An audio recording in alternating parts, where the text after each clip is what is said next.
Yeah. Hello everyone. We're doing the Q&A, which we're going to be morphing more and more into a podcast. Would you like to tell everyone a little bit about our podcast, Dad? Well, I should have said, good morning, hello. Very nice for you all to join us. Freya had this idea of doing a podcast that would be morphed from the Q&As. And my new book, the fourth book, we decided to call The Secret Path. And pro tem, at least, the podcast will be called The Secret Path as well. And it'll have a bias towards creativity in the future. Yeah, I've been contacted. Huh? This is your idea. You tell us more. Okay, so there are two kind of things about it that I was thinking. One is that obviously now everyone's sort of slightly going back to work and getting their lives in order a bit. A podcast might be a better way of having these conversations. And also, I was thinking of this time, having said that, England's going into lockdown again, and it feels like a sort of global incubation period. And my idea was that talking about creativity with artists and musicians and writers and futurists, it might be a really good opportunity to start considering what world we want to go back into once we're all allowed out again. Maybe it's a good time to start laying the foundations for that. So we've been asking some people who we thought would be very exciting people to talk to and share ideas with. And we've got 4 OKs already, which is very exciting from very interesting people. So hopefully we'll start recording those ASAP. ASAP. ASAP. Good, yeah. Yeah. They will be. What, sorry? They will be fun. They will be really fun. What I'd really like to do as well is keep interspersing it with conversations with Dad and I with some of your questions, because they're a really good foundation, I think, for having these conversations. We get some really good questions. So I want to keep Dad and I's talks with your questions as part of it as well, but start bringing in people to talk on wider, broader subjects. So shall we begin with somebody's question? Yes, let's do that. Is there anything else? Got any updates? Got any news? What's going on? Well, I don't know if Christabel didn't send me some questions. I'm looking for them to send to you. What Dad isn't saying, so I will, is that we're launching the autumn painting course, and that's going to be starting on the 28th of October. But we are open for people to join us. If you go to the rogerdean.com website and you go to shop, it's in courses, and you can sign up with Dad, and Dad will be doing watercolor painting tutorials for 6 weeks for a limited number of students. The focus is on drawing as well as watercolor. Sort of drawing watercolors in the vein of Tales from Topographic Oceans and Asia Alpha and Relaya, that kind of work. Is that right? Yes, that's exactly right. So if you'd like to join and you have an hour a week free from the 28th, more if you want to paint as well. The information and all of that is on the website. Yeah. So should we start? I've got a question from John Vehadia. And he says, hello, Mr. Dean. I was wondering if you're envisioning your work as being part of another parallel Earth, and would it be at the same time as us or sometime in the future or past? Maybe you think they are landscapes from different planets or dimensions. Thank you. I'm really enjoying the sessions and wish I could draw better and explore similar places like you. P.S. My name is pronounced like deja vu. I'm not sure how to make vehadija. Okay, sorry about that. John. You're going to be John from now on. So that's a question that's come up a couple of times, isn't it? Where are your places? I think of them as, yes, here and now, but different. Yes. Sometimes the pictures are futuristic or, mechanical fantasies, but basically it's a different here and now. When I'm painting the architecture and a lot of the landscapes, I'm not thinking of some future world. I'm thinking of our world, how it could be and should be, I think. So you're making these places with it in mind that you want these to happen? Yeah, if they served any purpose other than an artistic purpose, I would want them to be an inspiration, to say, we could have this. Let's do it. Okay. We've got a little question here from Microphone. Any more pin designs in the works? Well, actually, there are, yes. I don't know if we have a schedule, but we definitely have more designs. Too short an answer for you to read the next question. Yeah, I've just emailed you Christabel's letter, by the way. Ah, okay.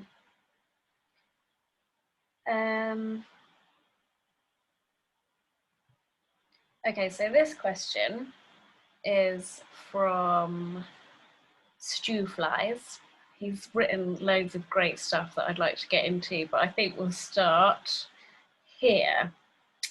Does the lack of magic in our education and cityscape explain the popularity of Harry Potter?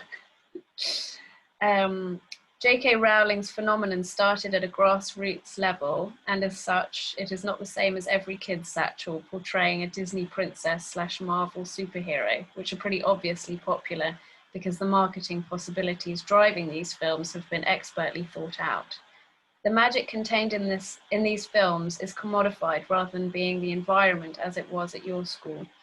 I will avoid speculation as to the introduction of more unrealistic expectations in terms of wizards being able to fly, etc. So yeah, I guess his question is, does the lack of magic in our education and cityscapes explain the popularity of Harry Potter?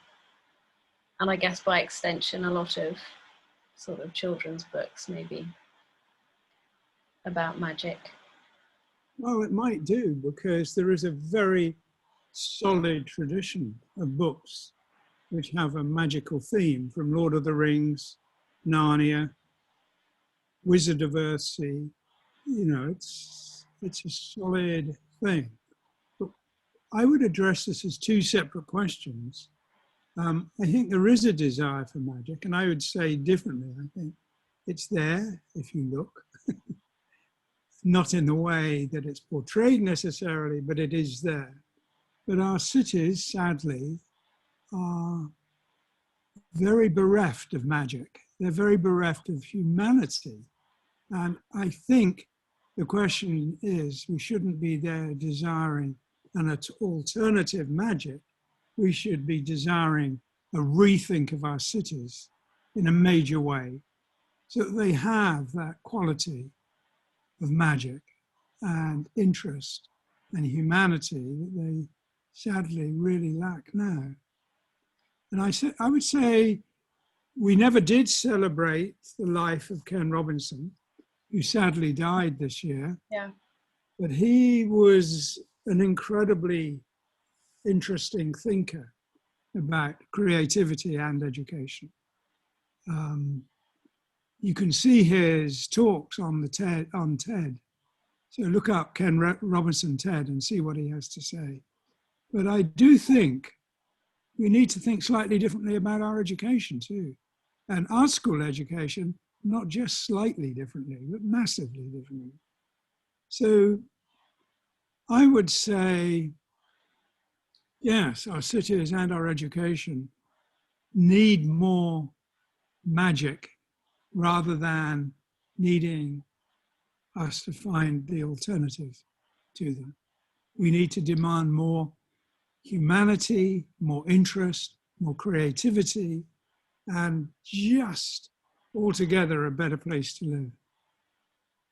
I think, like, from my point of view, if you're thinking about education, I definitely think that there comes a point where it does get squashed out if you're a child. And I think children, probably if left to their own devices, would believe in certain forms of magic a lot longer than they tend to if they were allowed to.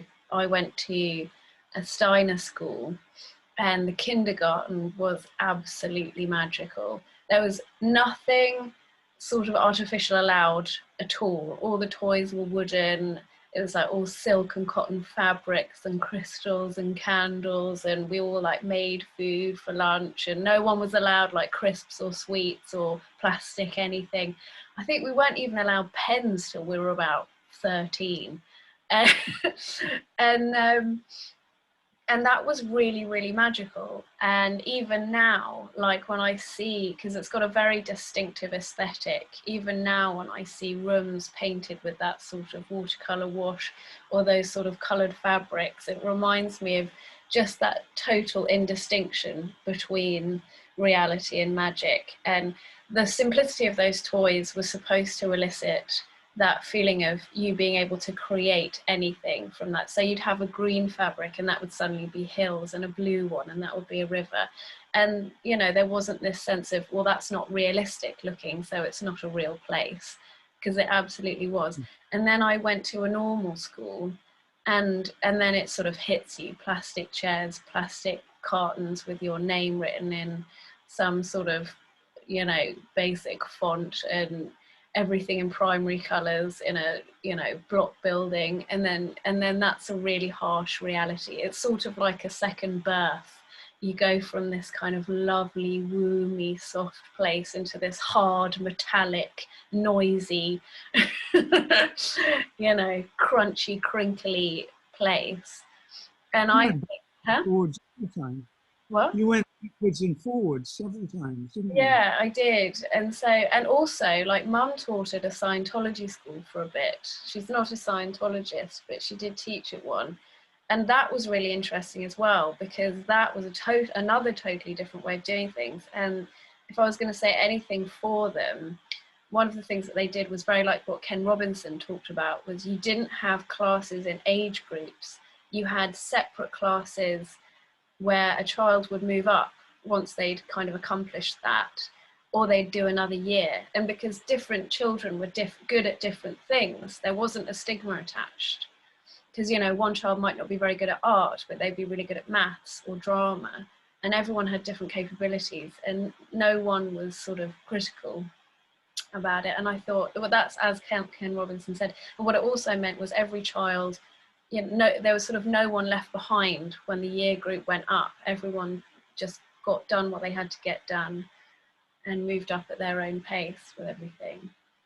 If I get a chance, I'm going to talk to Mark Stevenson about education. But in his second book, We Do Things Differently, he talked about an educational guy who went as headmaster to a very troubled school.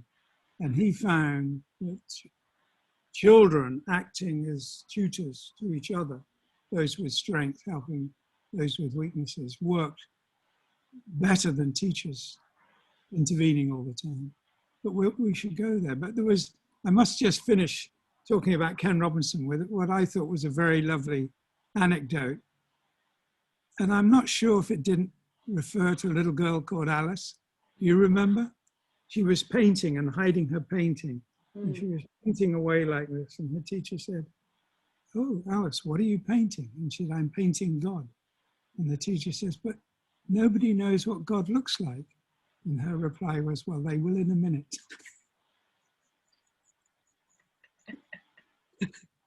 What happens to us Yes, I know. Yeah, I think it would be really good if there was some way of prolonging that a little bit. I was listening today to Clarissa Pinkola Estes' book, The Joyous Body, and she was talking about how the overculture from a really, really early age just sort of crushes children and, you know, tells them how they're supposed to look and how they're supposed to walk and how they're supposed to behave. And it sort of made me feel a bit mournful for who I might be if that wasn't such a part of the way that we live. This very, you know, I mean, we talked about it last time, this kind of really narrow idea of how people are supposed to look and be and behave and what they're supposed to do. And I remember what I was like having, you know, gone to a Steiner school and having two artist parents and growing up sort of, you know, not in the country, but sort of. I wasn't really bombarded with a lot of that stuff. And I was so like sort of strident and adamant about myself and my authority and my own sense of myself and how brilliant I am. And I was just watching the other day that video of my 7th birthday where I'm like ordering you and mum around. You were a monster. And like, and part of me thinks, ugh, but part of me also thinks, you know, I would have liked a more gentle easing out of that if it had to have happened. Do you know what I mean? That kind of, that self-confidence that sort of, you know, you have to really hang on to if you can. But you did alternate the Steiner education with the mainstream education. And I got the impression that when you went to Kingston Primary School, you liked it. I liked it very much. I think there's pros and cons to all different places. I think the ideal was, I mean, one of the things that I liked about, so I did my exams just in sort of local state schools. And one of the things that I liked about that was how kind of big they were and how sort of anonymous you could be.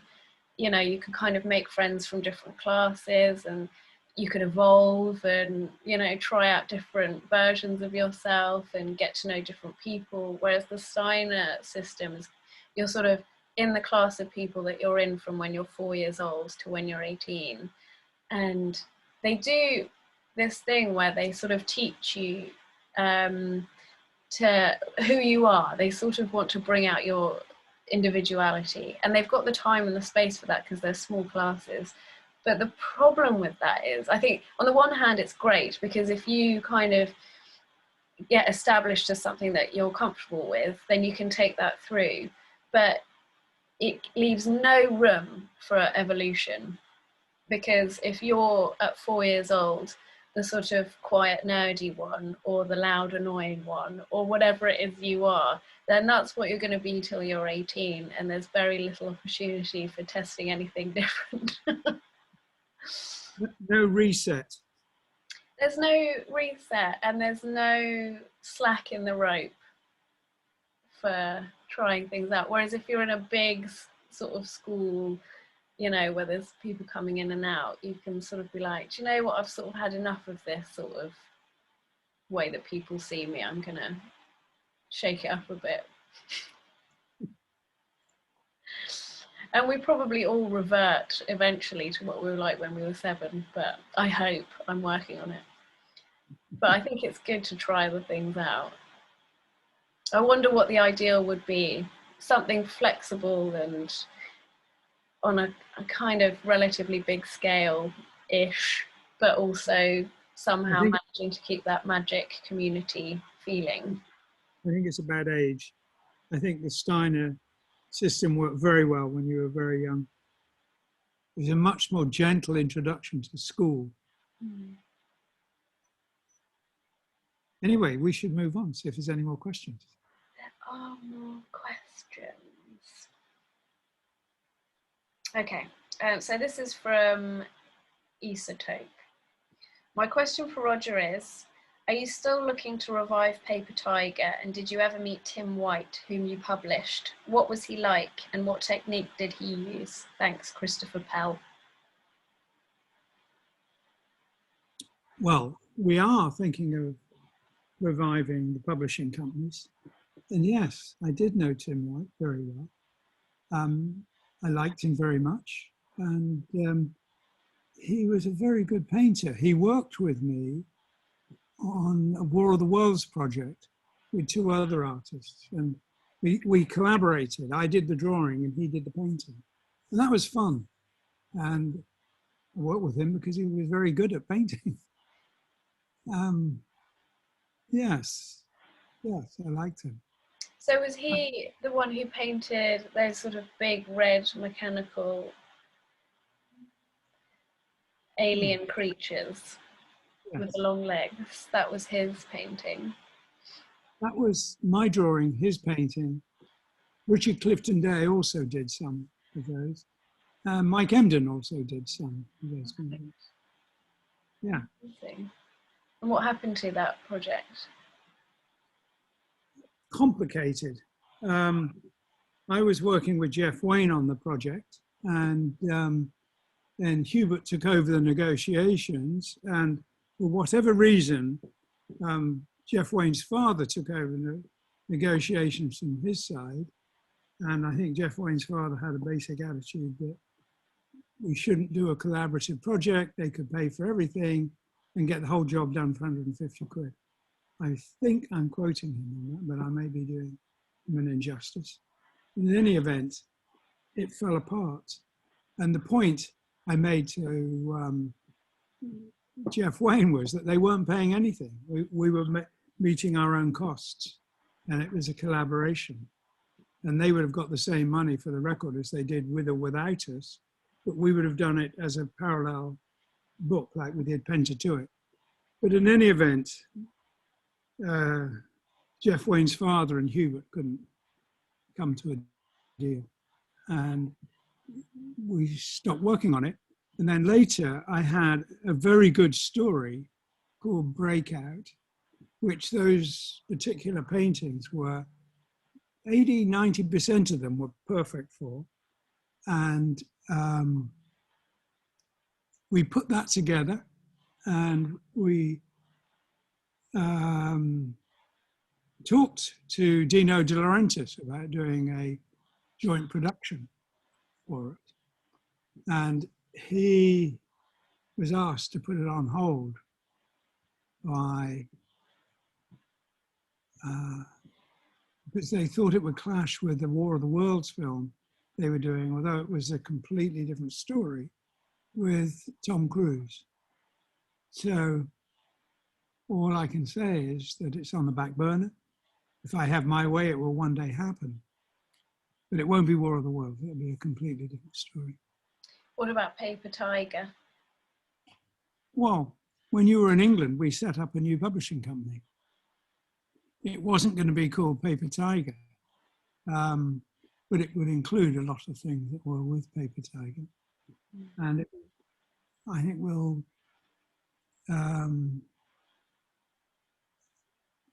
I think when we can move about a little better, we'll get that going. I mean, I have 2 interests. One, same as Freya, it would be lovely to see those sorts of books again. And the other is we have our own books, which we need to get published. And you've had talks with some very interesting people who'd like to help on that, haven't you? Yes, yeah, because I think one of the things that would be interesting is what would Paper Tiger or your publishing company print now? If you think of the artists that you did before, who are the sort of equivalents of that now? And I think that would be interesting to see.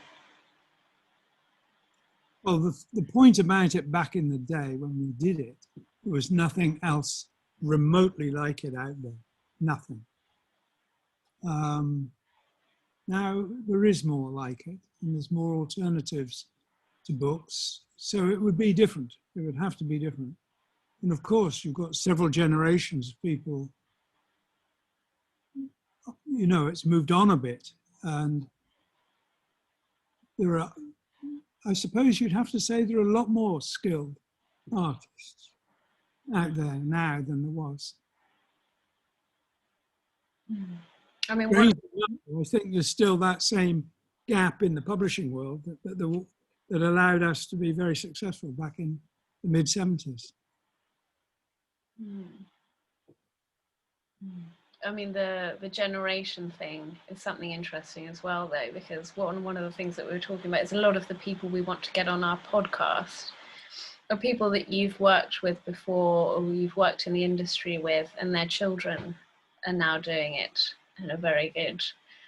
And one of the things that I want to do is definitely have these conversations, you know, between you and these people. But I also want, not just for my own selfish megalomaniacal reasons, but would like to do some family chats as well, because I think it's a really interesting dynamic that, and one of the things that we talked about as well is a lot of the people whose children are now getting into the same industry have daughters. And I think it's probably a very recent phenomenon that artists are passing the baton to their girls, because there would have been a time where very few of us could have got away with that sort of malarkey. And so I really want to have these conversations where we're looking at the dynamic of, you know, father-daughter collaborations and how that works and how that feels, because you've got sort of a lot of different interesting dynamics happening there, I think. And also I think it would be nice, like, you're going to be talking to some really well-known famous people, and I think we need their daughters bursting their bubble a little bit. Or I should say humanizing them, as people have often said to us. Humanized. What? What did you say? I said, I don't want to be humanized. It's a bit late for that, Dad. There you go. Should have said so at the beginning. Next question. Next question is from Danielle Evans. Oh no, wait, sorry. I don't understand that question. We'll come back to it. The next question, David Bagsby. Do you notice a difference in your work due to the live distractions, as in these broadcasts, as opposed to your normal audiobook diversions? So when you're painting live in front of people, is it different to when you're on your own and listen to the books? The difference is not what you'd expect. When I'm working, listening to a story, I can work for non-stop for an hour or two, or 10 minutes. But I can do a total of quite long periods, 12, 15 hours in a day, and feel great and comfortable about it. It doesn't feel hard work or exhausting. But from time to time, I wander off. You know, I start staring into space. I might just be staring at the picture, or I might literally wander off. I might walk into the garden, feed the cat, talk to the cat, whatever, and come back to it. And one of the things I've been very aware of when I'm painting live is I'm super anxious about the pauses. So the talking and the questions, it works perfectly for me, and I can happily work on with it. But I can't happily stop and stare, because that could last 5 seconds or 5 minutes or an hour and a half, you know. And I don't feel under pressure to paint, but I do feel under pressure not to have too many long pauses. That's a tricky one, isn't it? Because it's often in that stepping back or looking at it at a different angle, or having, I mean, what I did the other day, which I thought was a really good combination of things, was I stood back, looked it upside down, took a picture, and then went for a run and looked at it while I was running to change the scene. Yes. So I was looking at the same picture, but in a different place. And then all the things that I felt like weren't working just kind of fell into place and how to fix. So that must be quite tricky if you're just having to plow on. Well, to me, it feels like it's all part of the process. Well, doesn't just feel like it, it absolutely is part of the process. It's like you're rebooting the mind. You're absorbing and digesting what you've done. And seeing it differently is critical. I have a mirror by my easel, which I use all the time when I'm painting. Well, not so often that I get used to the mirror image, because that would defeat the purpose, but it's there. And that downtime, which is not like a rest, it's as intense intellectually as when you're actually painting, more so really, more so. But you have to have that period when the ideas wrap themselves out. Don't interfere, you let it happen. But it might be while you're painting, but it's not, you know. I get so engaged by that process. I can go down to the kitchen to make a cup of tea and come back without having done it, but done something else. And it might be 3 attempts before I get the cup of tea, because the stuff going on is so fascinating. But it's something I can't do live. How can you do it live? It doesn't work. You know, that staring into space is the physical manifestation of some of the busiest times in your mind. And it's not entertaining to watch. It's fantastically, excuse me, fantastically entertaining to experience, but not to watch. Steve Johnson's question is almost the same, but a slightly different aspect of that, which is, I love what you're doing. I'm interested in how you feel about painting in front of an audience. So he's specifically asking, does that affect it if people are watching? I mean, other than you feel like you can't step back, is there something in people watching itself that affects how you're working? How do you feel about it? I love working in private, that's true. When you're here working, that still feels like I'm working in private, because we're both listening to the same story. So that works. But I don't mind the occasionally working in front of the audience. But, you know, it's a different experience. It's profoundly different, but it's interesting. Yeah. I've found, like, when I'm working, when you're doing a painting, it will go through phases of not looking nice or not being clear what it is.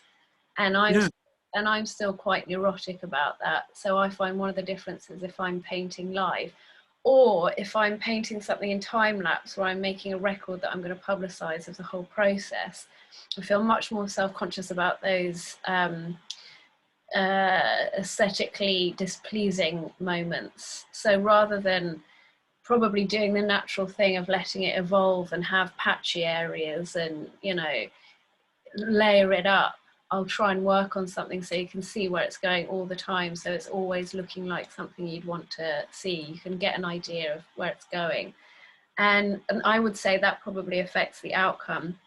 I would say if I was to do 2 paintings of the exact same thing, one in front of people and one not, they probably end up looking different, because in front of people, I'm trying to make every stage look good. And I don't know if that's good or not, but I think it definitely affects it. I think you have to learn to live with the fact that as something morphs from A to B, it goes through what I think of as a muddy period. And that applies to colors. You know, if I do a gradation that goes from one color to another, you have to be very careful. You might need a third way, so it doesn't go from A to B, it goes from A to A plus to B minus to B. Because if it just goes A to B, you get a bright clear color, and mud in the middle. And you either work around that, step aside from that, or learn to live with that, or compress it. And the same applies to a painting or a drawing. A lot of people find the sketches where you construct something, they think of that as ugly. I did. When I was a student, I would do all the construction lines that I'm supposed to do, then I'd do the drawing, and then I'd erase the construction lines. And I remember my tutor saying, don't do that. It's part of the process. It's a continual reference.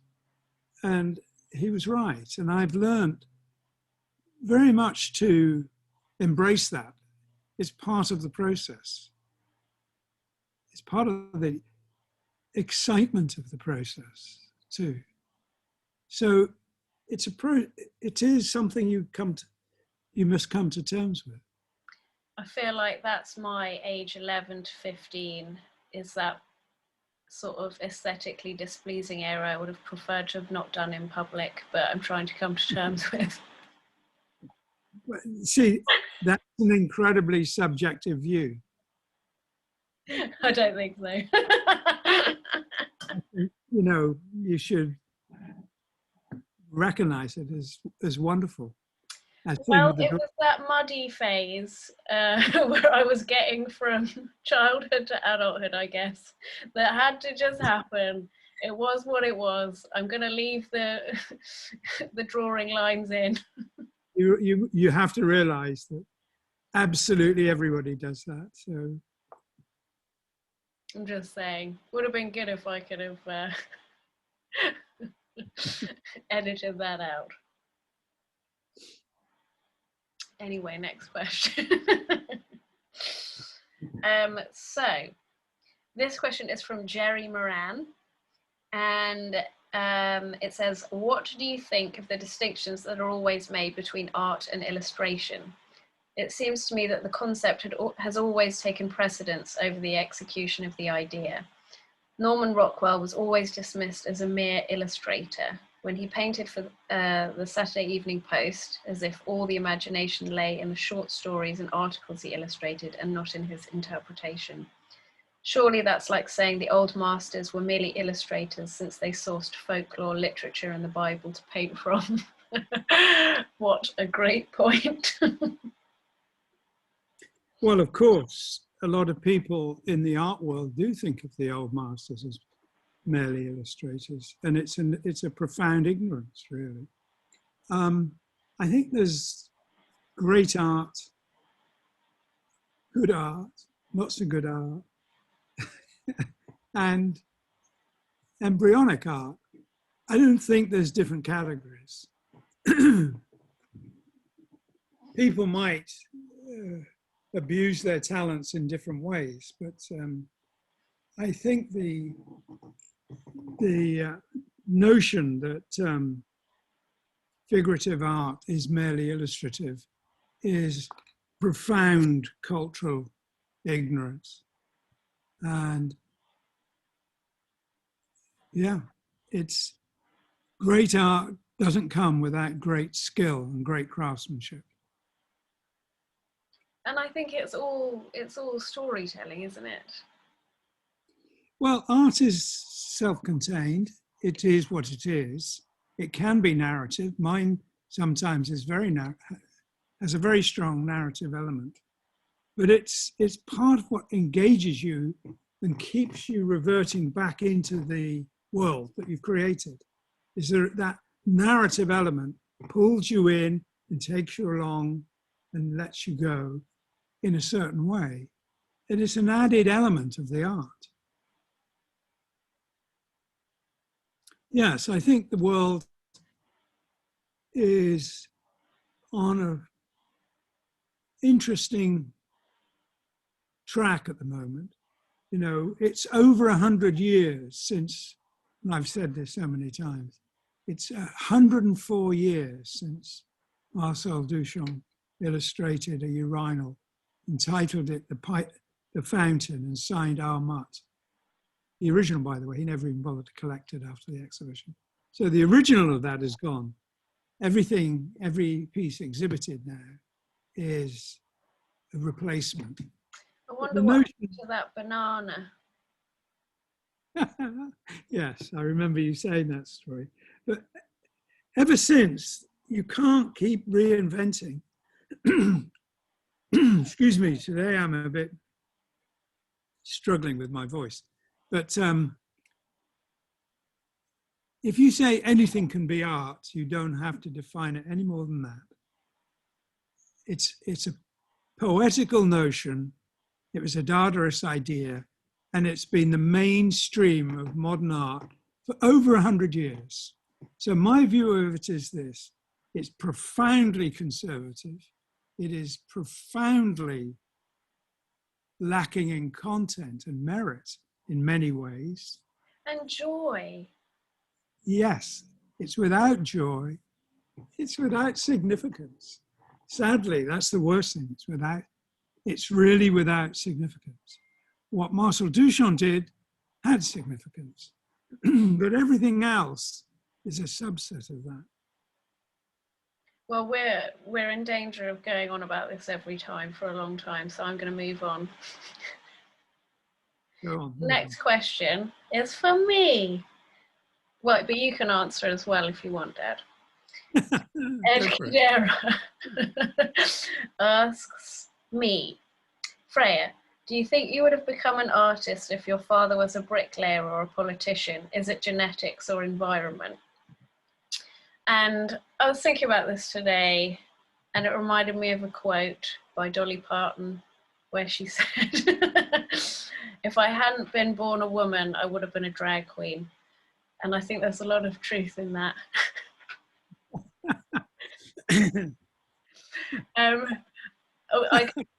My point is, I think I don't think it's genetics necessarily, though. I don't think it's genetics necessarily. I think what it was that meant I kept doing it was that Mum and Dad did it, so I was just around it all the time. I never got discouraged, and I saw people, and you copy. So even though I didn't really get any formal tutoring from either of my parents, you just do what your parents do, don't you? And I think that was more to do with it. I think if you and Mum had been the same people but not done art, I don't know, it's just one way of communicating, isn't it? I might have done writing, or I might have done probably not singing or anything musical, because I feel like that isn't something I have. But it also made me think, like, I heard someone else saying this, and it goes back to education. There's something about education that really boxes people up. Like, there's the one who's good at art, and the one who's good at music, or the one who's good at sports. And it's like you can only be good at one thing. Like, really early on, I think kids learn that, and they look at each other and go, well, that's the one that's good at art, so I can't do that. That can't be my thing. And I really think there should be more of a push to say, like, why don't we all try and just sort of see where we can go with everything? We all do it differently anyway. So I think I don't know, I like to think I would have found a way of doing it anyway, or at least keeping up with it, even if I did something else. I don't know, what do you think? Because your parents, well, your mum was actually a painter. I'm going to send you all her fashion drawings sometime today. I remember when you were extremely young. We've got pictures of you painting on my paintings from when you could walk around, say from 5 and 6 and onwards. But when you were very little, I remember you sitting on my desk, and I would be drawing and you would be drawing. I would be sitting on a chair, sitting at a desk properly, but you would be sitting cross-legged, actually on the paper you were drawing on. And I used to think in terms of how long a piece took. Would it be 3 or 4 or 5 times listening to the complete Fantastic Mr. Fox? Because it was on endless repeat. And you would be... Farmer Bean. I still remember all of those names. Yeah, so you would be absolutely engrossed in the story time and time again and working. And I would be sitting there working. And there was no real connection between what I did and what you did. You did your own thing. I mean, typically you would be endlessly painting horses, whatever I was doing. And you wouldn't allow me to interfere. You wouldn't allow me to make a suggestion. So maybe one of the things that's really important for kids doing anything creative is just being sort of allowed and given time and space somewhere with the radio or a book on to just do what they're going to do anyway. And if your parents are artists, that is the space that's created. Whereas if your parents, I don't know, work out of doors, or you have the TV on, or different things are going on in the house that where it's difficult to sit down like that, maybe that's one of the things that can be an I issue. think, yeah, I think all kids are hardwired to be artistic. And the trick is not to teach them, but to not stop them. Yeah. Not humiliate them, not laugh at their efforts, not treat them as trivial.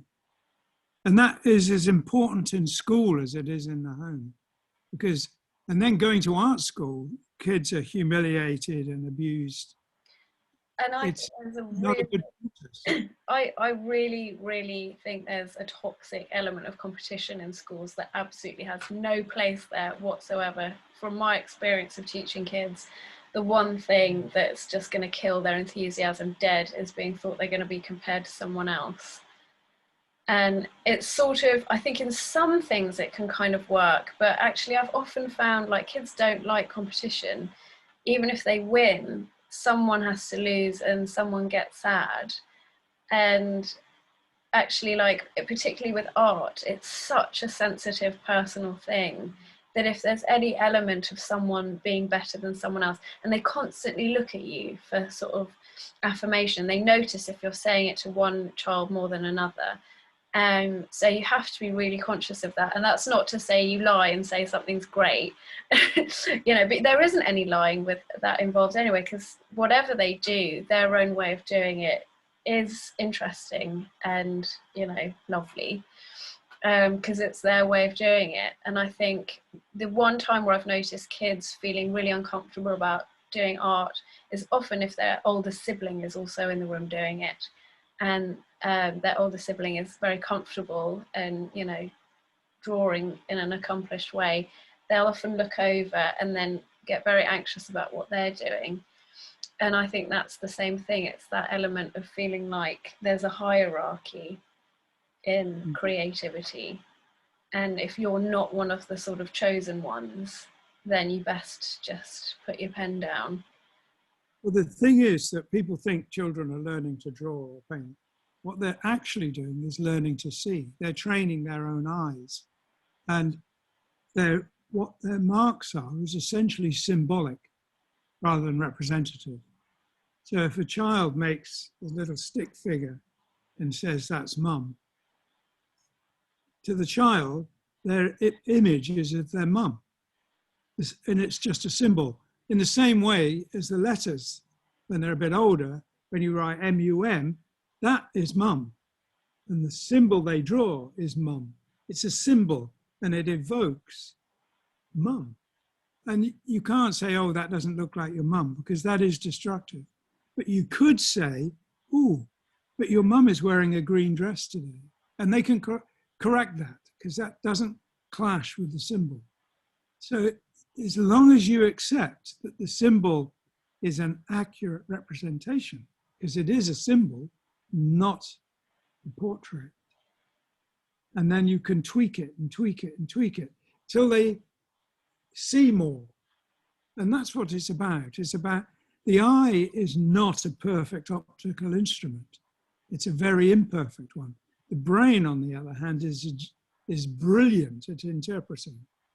So you need to address the interpreting and the hand-eye coordination and accept that the symbol tells the whole story in a few lines. Yeah, and I've often found as well, they don't, for a long time, they don't care to know what will make it look more like the thing they're drawing or painting. They do just want to be left alone to kind of make what they're going to make. I mean, really, that's the difficulty, I think, being an art teacher, is that, yeah, shut up. Well, don't shut up, but, you know, Be the equivalent of the Fantastic Mr. Fox. Tell them a story. Yeah, and actually not shut up, but encourage, because I think there's something like being creative is sort of like having a little wild animal in your brain, and it's so easily frightened off, and it has to be very kind of gently and, you know, appeasingly coaxed into feeling comfortable. I don't know, Yeah. maybe this is just the kids that I have, but they're No, very easily dissuaded. And I think that's part of that whole having to specialize so early. So having that thing, well, okay, well, you're good, so we'll push you to carry on, and you're not, so let's see what else you can do. Why don't we just let everyone kind of mull on it, on all of these things? yeah. And allow people to have their own way of doing it.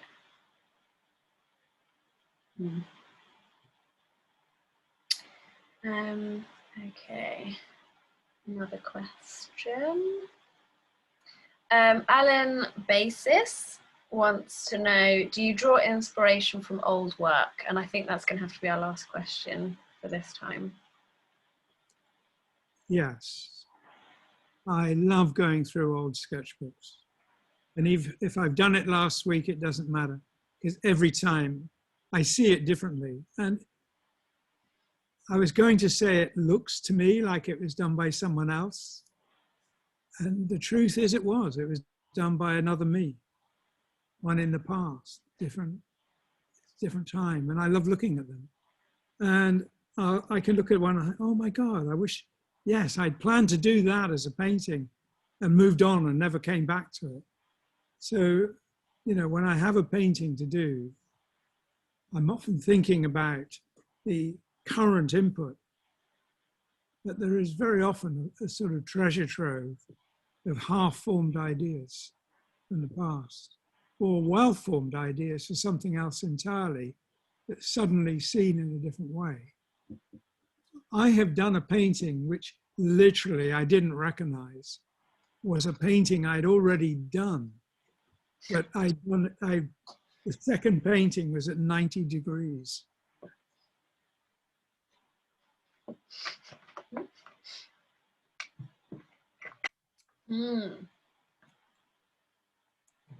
Yeah, the answer is yes. It's critically important, that archive you build up in old sketchbooks. It's absolutely critically important that you keep that. And I would say further, don't buy sketchbooks where the pages are easily torn out. Keep every page. If you do something you don't like, you can work on it, but don't tear it out. I remember you saying to me very early on, I think I bought a sketchbook and it was spiral bound, and you said, oh, don't get spiral bound, you can pull the pages out, it's really impermanent. and you can't have it rebound easily in something. And even now when I go to the art shops, I will always get like stitched. But it's weird because it's really difficult to find, like maybe particularly in Japan, but whenever I go to the art shop here, every single sketchbook is spiral bound. And I find that really odd because it is ugly as well.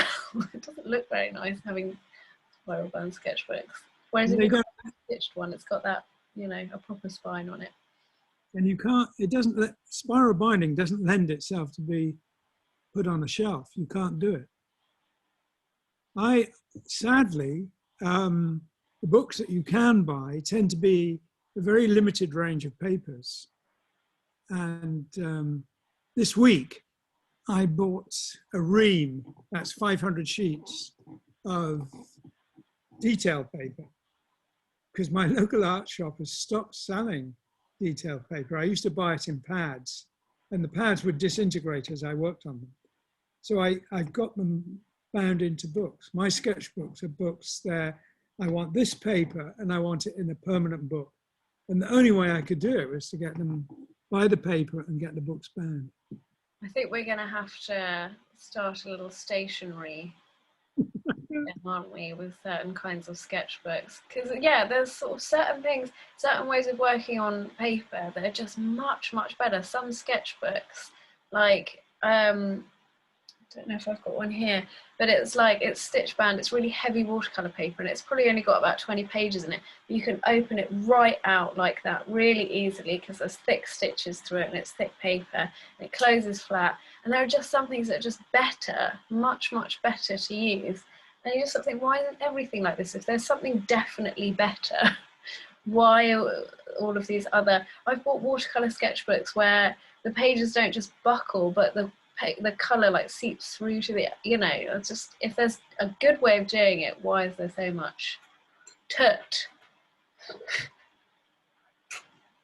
Anyway, I want to ask a question of everyone watching, which is, as we're going into doing the podcasts, Dad and I have both been making lists of people we want to invite to talk, but I'd really like to find out if anyone else has some suggestions or ideas of people they'd like to hear talking with Dad about creativity in the future and their projects and processes. So if you could comment on the video as well, if you have ideas for people, that would be great, wouldn't it? Yeah.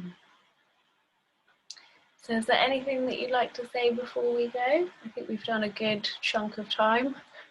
Okay, well, thank you very much for joining us. Yes. And is this going to be a podcast as well? Yes, it is. You said it would be the first. Yeah, I think we might put them all up as the podcast, and just sort of from now on in, bear in mind this is going to be a podcast. Okay, well, thank you. And just one other thing I didn't mention last time.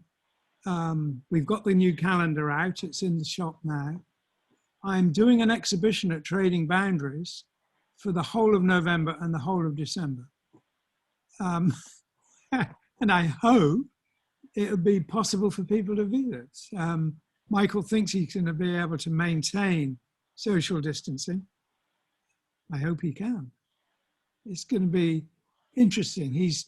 Michael has taken an opportunity of the lockdown to completely renovate the building. So it looks very different now. Anyway, exciting. We will put a posting about that soon too.